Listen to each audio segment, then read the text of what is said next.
If you are waiting for a booming voice from the clouds to confirm your next move, you are likely missing the signal. In the earliest biblical manuscripts, like the Codex Sinaiticus and the Leningrad Codex, divine communication is rarely described as noise. It is described as a pattern.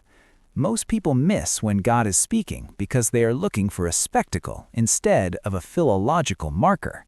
To understand how the Creator communicates, we have to look at the specific Hebrew and Greek codes used in ancient texts to identify a divine mandate. Here are the 5 signs decoded from the original manuscripts. In the great Isaiah scroll found at Qumran, the prophet responds to a divine call with the word Hineni. While modern Bibles translate this as "Here I am," the ancient Hebrew implies a total ontological shift of availability. The first sign that God speaking to you is occurring is a sudden, inexplicable readiness to face what you previously feared. It is not a logical conclusion you reach through balance sheets. It is a somatic shift in your gut. When you find yourself saying yes to a burden before your mind has even processed the how, you are operating on the Hineni frequency. In the 4th century Greek of the Codex Sinaiticus, specifically in 1 Corinthians 16, the Apostle Paul identifies a great door using the word thura. However, he notes the door is open specifically where there are many adversaries.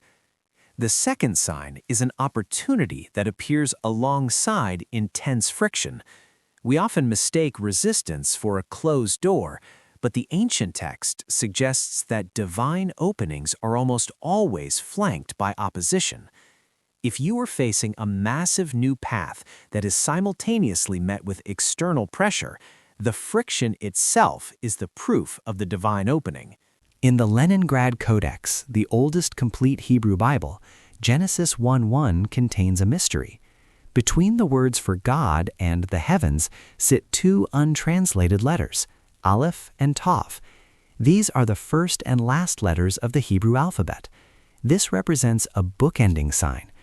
If a specific phrase or theme enters your life in the first hour of your day and repeats in the final hour of your day from a completely different source, you are seeing the author's signature. This Alpha and Omega pattern is how the ancient writers identified that a day had been divinely marked. Ancient Jewish tradition, preserved in the Babylonian Talmud, speaks of the bat kol, literally the daughter of a voice. It is described as a divine echo. This sign occurs when an uninformed third party, someone who has no access to your private thoughts, speaks the exact answer to a question you have only asked in prayer. Because the ancient texts suggest God uses the mouth of 2 or 3 witnesses to confirm a matter, the bat kol is the external confirmation of your internal conviction. When the echo hits you from someone who shouldn't know the truth, the message is a mandate. In the Aleppo Codex, the account of Elijah in 1 Kings 19 describes the voice of God not as fire or wind, but as kol demama daka. While we translate this as a still small voice, the Hebrew literally means a sound of thin silence.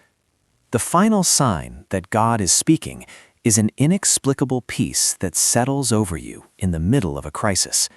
It is a thinning out of the noise of the world.